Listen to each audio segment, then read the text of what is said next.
Hello, എല്ലാവർക്കും ഓണാശംസകൾ.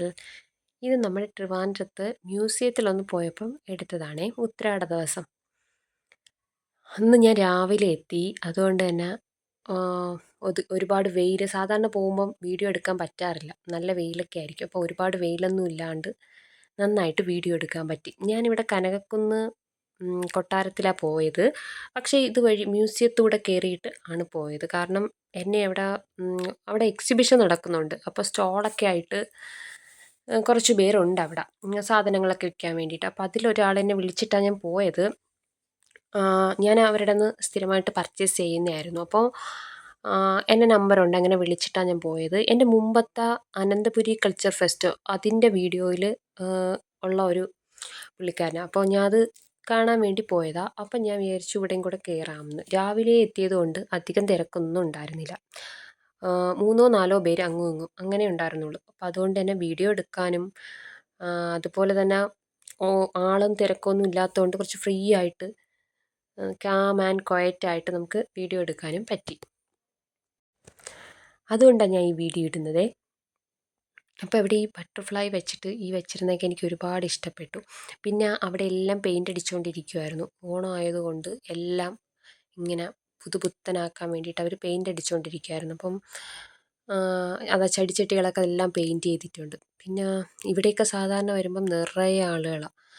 അപ്പോൾ ഇത് അതിരാവിലെ ആയതുകൊണ്ട്, മീൻസ് അതിരാവിലെ എന്ന് പറയുമ്പോൾ 10 മണിയായി എങ്കിലും ആ രാവിലത്തെ ടൈം ആയതുകൊണ്ട് അങ്ങനെ ആരും ഉണ്ടായിരുന്നില്ല. പിന്നെ ഒരു ഉച്ചയ്ക്കൊക്കെ വന്നു കഴിഞ്ഞാൽ വെയിൽ കാരണം ഒന്നും എന്ന് വെച്ചാൽ കണ്ണ് കാണാൻ പോലും പറ്റാത്തത്ര വെയിലാണ്. ഇവിടെ ഇങ്ങനെ നേരിട്ട് വെയിലടിക്കുന്നത് കൊണ്ട് നമുക്ക് വീഡിയോ എടുക്കാനും അതുപോലെ തന്നെ നടക്കാനും ഒക്കെ ഭയങ്കര പാടാണ്. അപ്പം ഇന്ന് എനിക്ക് ഭയങ്കര ലക്കായിരുന്നു. അതുകൊണ്ട് ഞാൻ നന്നായിട്ട് വീഡിയോയും എടുത്തു.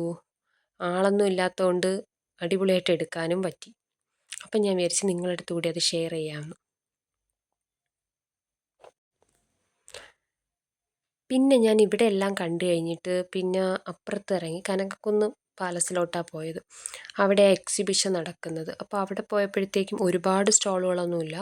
സ്റ്റോളൊക്കെ മിക്കതും ഇങ്ങനെ ഒഴിഞ്ഞു കിടക്കുന്നതാണ് കണ്ടത്. പിന്നെ ഒന്നോ രണ്ടോ സ്റ്റോളാണ് അപ്പോൾ ഓപ്പൺ ആയിട്ടുണ്ടായിരുന്നുള്ളൂ. ചിലപ്പോൾ രാവിലെ 10 മണിക്കായതുകൊണ്ട് ആയിരിക്കും. കുറച്ചുകൂടെ കഴിഞ്ഞിട്ട് രാത്രി 11 മണി വരെ ഉണ്ട്. അപ്പം അവർ കുറച്ചുകൂടെ ലേറ്റായിട്ടൊക്കെ ഓപ്പൺ ആവത്തുള്ളായിരിക്കും. പക്ഷേ എന്നെ വിളിച്ച അവർ അവിടെ ഉണ്ടായിരുന്നു. അപ്പോൾ അതുകൊണ്ട് ഞാൻ പിന്നെ അവിടെ പോയി അവരെയൊക്കെ കണ്ടിട്ട് തിരിച്ചു പോയി. നമ്മുടെ ഈ നേപ്പിയർ മ്യൂസിയത്തെക്കുറിച്ച് പറയുകയാണെങ്കിൽ ഇന്ത്യയിലെ ഏറ്റവും പഴക്കം ചെന്ന മ്യൂസിയങ്ങളിൽ ഒന്നാണ് ഈ നേപ്പിയർ മ്യൂസിയം. 1855 തിരുവിതാംകൂർ രാജാവായിരുന്ന ഉത്രം തിരുനാൾ മാർത്താണ്ഡവർമ്മയുടെ കാലഘട്ടത്തിലാണ് ഇത് പ്രവർത്തനം ആരംഭിക്കുന്നത്. 1874 ഈ പഴയ കെട്ടിടം പൊളിച്ചിട്ട് പുതിയ കെട്ടിടത്തിൻ്റെ നിർമ്മാണം ആരംഭിച്ചു. 1880 ആയപ്പോഴത്തേക്കും ആ പുതിയ കെട്ടിടത്തിൻ്റെ പണി തീർന്നു. ഇവിടെ വന്നാൽ നമുക്ക് ഈ നമ്മുടെ നേപ്പിയർ മ്യൂസിയത്തിൽ പുരാതനമായിട്ടുള്ള അലങ്കാരപ്പണികളൊക്കെ കാണാൻ പറ്റും. ഇത് ഗോതിക് സ്റ്റൈലിലാണ് ഇത് നിർമ്മിച്ചിരിക്കുന്നത്. ഇവിടുത്തെ ഗോപുരങ്ങളും മേൽക്കൂരയും ഒക്കെ ഗോതിക് സ്റ്റൈലാണ്. ഇവിടെ 3 വലിയ ഹാളും പിന്നെ ടവറുകളും 4 ടവറുണ്ട്. പിന്നെ ചെറിയ ഇടനാഴികളും ഒക്കെ ഉണ്ട്. ഇരുവശത്തും ഇങ്ങനെ ശിലയും മറ്റ് ചിത്രാലങ്കാരങ്ങളും ഒക്കെ നമുക്കിവിടെ കാണാൻ പറ്റും. പിന്നെ ഇതുപോലെ ചുറ്റിനും ചെടികൾ വെച്ച് പിടിപ്പിച്ചിട്ടുണ്ട് കേട്ടോ. കാണാൻ തന്നെ നല്ല ഭംഗിയാണ്. എല്ലായിടവും പൂത്ത് നിൽപ്പുണ്ട്. അപ്പം ഇപ്പം അത് കാണാനായിട്ട് നല്ല ഭംഗിയുണ്ട്. പിന്നെ ഇവിടെയൊക്കെ ഗോപുരം ഒക്കെ ഉണ്ട്. ഇവിടെയൊക്കെ നല്ല എന്താ കാം ആൻഡ് ക്വയറ്റ് ആയിട്ട് അങ്ങനെ കാണാറില്ല മ്യൂസിയം. എപ്പോൾ വന്നാലും ഒരുപാട് തിരക്കാണ്, ഒരുപാട് ആളുകളുണ്ടാവും. അപ്പോൾ ഇന്ന് രാവിലെ ആയതുകൊണ്ട് ഫ്രീ ആയിട്ട് എല്ലായിടവും ചുറ്റിക്കറങ്ങാൻ പറ്റി.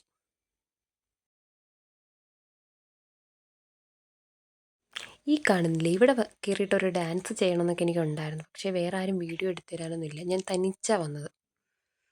ഇവിടെയൊക്കെ ഓണം പ്രമാണിച്ച് നന്നായിട്ട് ക്ലീനിങ്ങും പെയിൻറ്റിങ്ങും ഒക്കെ ആയിട്ട് നടക്കുന്നുണ്ടായിരുന്നു. ഇപ്പോൾ ഒരു പുതിയ ഒരു പുത്തൻ ഫീൽ ചെയ്യുന്നുണ്ട്. ഇനി ഞാനിവിടെ കനകക്കുന്ന് പാലസിലേക്ക് വന്നു. അവിടെ എല്ലാം ചുറ്റിക്കറങ്ങിയിട്ട് ഇവിടെ ഓണാഘോഷത്തിൻ്റേതായിട്ടുള്ള ലൈറ്റ്സും കാര്യങ്ങളൊക്കെ പകലായതുകൊണ്ട് അതൊന്നും അറിയാൻ പറ്റില്ല. രാത്രി വന്നാൽ നല്ല ഭംഗിയായിരിക്കും. ദീപാലങ്കാരങ്ങളൊക്കെ ഉണ്ട്. ഞാനിവിടെ എക്സിബിഷൻ നടക്കുന്നതുകൊണ്ട് അങ്ങോട്ട് പോകാമെന്ന് പറഞ്ഞ് കയറിയതാ. അവിടെ അങ്ങനെ ഒരുപാട് സ്റ്റാളൊന്നുമില്ല. ഞാൻ പറഞ്ഞില്ലേ, 1-2 സ്റ്റാളുകളേ ഉള്ളൂ.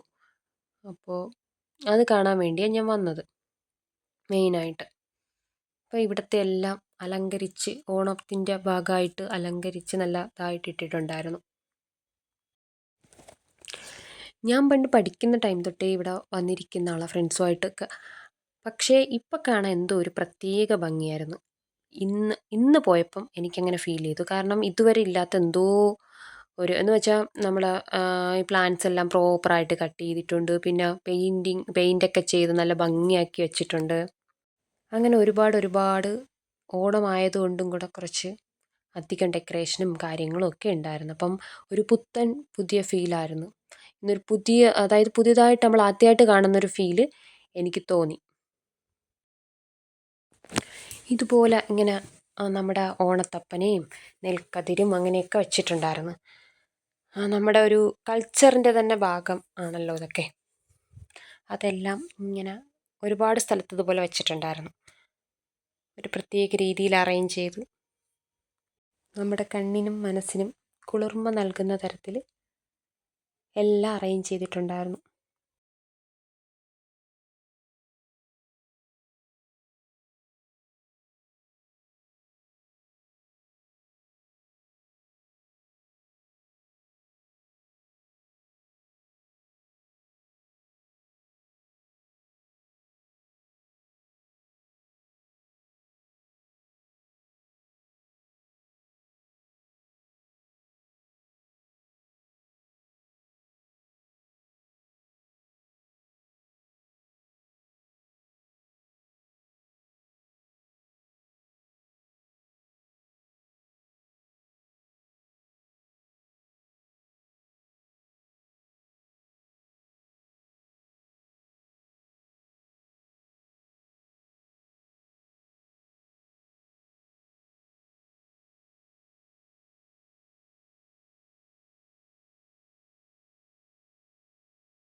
ഇവിടെയാണ് ഫുഡ് കോർട്ടൊക്കെ വരുന്നത്. ഇനി ഇതിൻ്റെ സൈഡിലോട്ടാണ് ഞാൻ പറഞ്ഞ മറ്റേ നമ്മുടെ അവിടുത്തെ കുത്തംപുള്ളിയിൽ നിന്നുള്ള ഒരു സ്റ്റോളുണ്ട്.